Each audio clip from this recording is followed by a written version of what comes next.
Est-ce que vous savez qui est cette personne?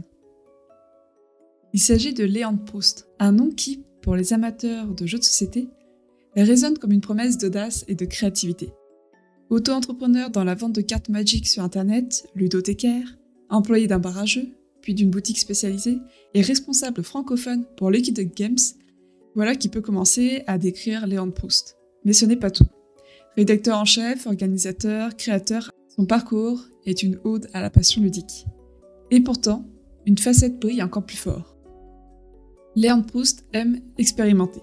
Il se qualifie d'ailleurs comme un expérimentateur ludique. Quand d'autres auteurs jouent la sécurité, Léandre ose. Il invente, il bouscule, il offre des jeux gratuits. Oui, gratuits ou à prix libre.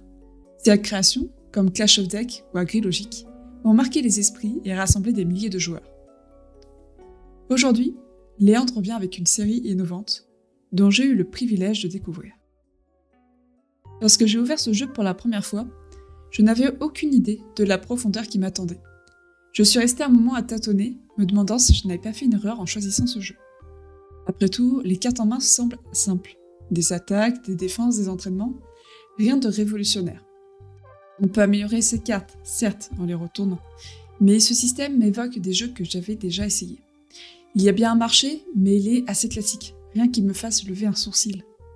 Et puis je continue à jouer, encore un peu sceptique, jusqu'à ce que je révèle le premier travail. C'est là que tout commence à changer. Le système des points d'attaque, de vie et de défense du travail m'interpelle. Ce simple mécanisme qui permet de suivre les points de vie, les points d'attaque et de défense marque un tournant.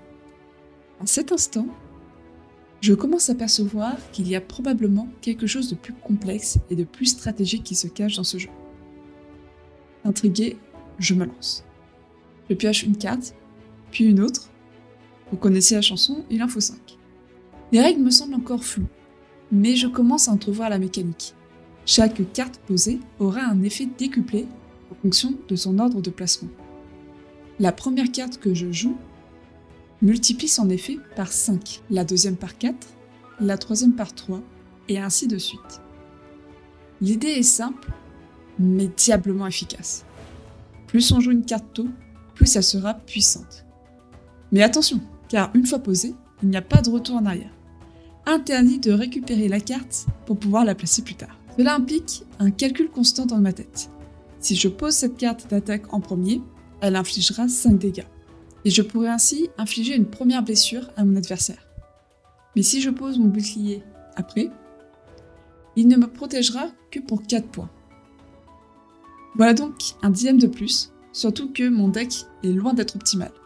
Au départ, on commence avec un deck qui est pas très fort, et notre objectif, ça va être de l'améliorer. Donc, en même temps que je pense à comment lui faire des blessures, sans en prendre moi-même, il faut aussi que j'arrive à trouver l'optimisation idéale pour pouvoir améliorer mes cartes, grâce aux cartes d'entraînement. Donc, les premières places sont souvent celles que je chéris le plus. Et dans tout ça, du coup, il faut que je pense à améliorer mon deck, à équilibrer mes cartes pour pas que certaines soient plus fortes que d'autres, mais aussi à gérer les cartes que je vais piocher la fois suivante. Et c'est là que la magie opère. Ma concentration devient totale. Vous savez, cet état où tout le reste disparaît et où seul le jeu existe. On parle souvent d'état de flow. C'est un état, un moment, où chaque décision, chaque mouvement est une immersion totale. On est entièrement pris par le jeu et le temps s'écoule plus rapidement. Et ce qui est assez fascinant, c'est que le jeu ne se contente pas de simples choix mécaniques. Parfois, certains tours vont nécessiter une réflexion profonde pour vraiment trouver la stratégie la plus optimale. Et d'autres, heureusement, seront un peu plus évidents, de quoi relâcher un peu notre attention. Mais peu importe au final la difficulté de la décision, chaque tour est gratifiant. Chaque fois que je trouve la solution parfaite à une situation tendue, ou chaque fois où mes coups ont été préparés à l'avance pour être dans une situation optimale, je ressens une intense satisfaction. Les tours s'enchaînent, mon adversaire recule sous mes coups, mais je sais qu'il me faudra tout donner pour le terrasser, ou bien qu'il me terrasse en premier. Parce qu'en effet, ce jeu, c'est un vrai challenge. Et heureusement, c'est ce qu'on attend des parties solo. Et on gagne en premier lieu. Il n'y a plus cette attraction de réussir à vaincre, de trouver cette stratégie globale qui nous permettra de gagner à tous les coups. Et je dois bien dire que ce jeu me donne du fil à retordre. Je n'arrive pas à trouver encore quelle est la stratégie optimale. Et ça me fait vraiment plaisir pour un jeu aussi petit, aussi simple dans sa conception, et qui me fait sentir autant de plaisir, de satisfaction. Après quelques parties, heureusement, j'ai fini par comprendre quelques subtilités qui me permettent d'avancer dans ma réflexion, de mieux réussir mes jeux. Je perds moins vite, et je finis par gagner mon premier travail. Je pourrais vous dévoiler quelques secrets, mais je préfère vous laisser les découvrir par vous-même, car cette première étape est aussi ce qui est très intéressant dans ce jeu. Certes, le jeu est compliqué, il est difficile de gagner à notre première partie, mais on découvre petit à petit ce qu'on attend de nous et ce qui nous permet de nous améliorer et de réussir à vaincre notre premier travail. On n'est pas frustré de ne pas y arriver, puisqu'à chaque fois on se dit « Ah oui, si j'avais plutôt joué ça là, j'aurais pas été embêté le tour suivant. » Et puis, quand j'ai vaincu mon premier travail, quelle joie, quel soulagement quelque part, j'ai enfin réussi. Celui qui me mettait autant de bâtons dans la roue, j'ai enfin réussi à le vaincre. Mais il n'y a pas de repos pour les braves, car 11 autres travaux m'attendent. Heureusement, le jeu ne nous laisse pas repartir de zéro. Le travail que j'ai battu va rejoindre le marché pour ma prochaine partie.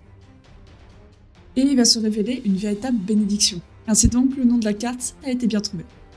Je récupère ainsi des bonus, soit pour soigner une blessure, améliorer une carte, en ajouter une nouvelle ou en retirer une de mon deck. De quoi repartir sur de bons rails en toute sérénité. Mais attention, ce n'est pas pour autant que les choses seront plus faciles.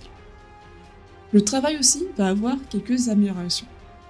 Déjà, il va être renforcé, avec plus de vie, donc il sera plus difficile de le vaincre. Mais aussi, chaque travail a ses propres effets spéciaux, qu'il va nous falloir apprendre à contrer. Ce n'est pas parce que vous réussissez à vaincre le premier travail que vous allez devoir adopter la même stratégie pour vaincre le suivant. Certes, il y aura quand même des points en commun, ce que vous avez appris pour le premier travail, pour réussir à le vaincre, vous allez pouvoir l'appliquer pour le second. Mais il va falloir quand même vous adapter un petit peu pour choisir la bonne stratégie.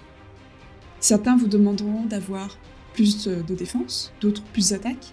Certains vous demanderont d'améliorer rapidement votre deck.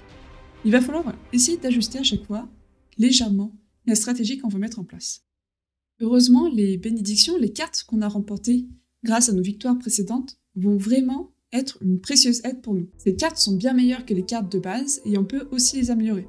Ce qui fait que ça devient un peu nos chouchous. Quand on les obtient, on est très heureux de les avoir. Ce jeu ne cesse de surprendre.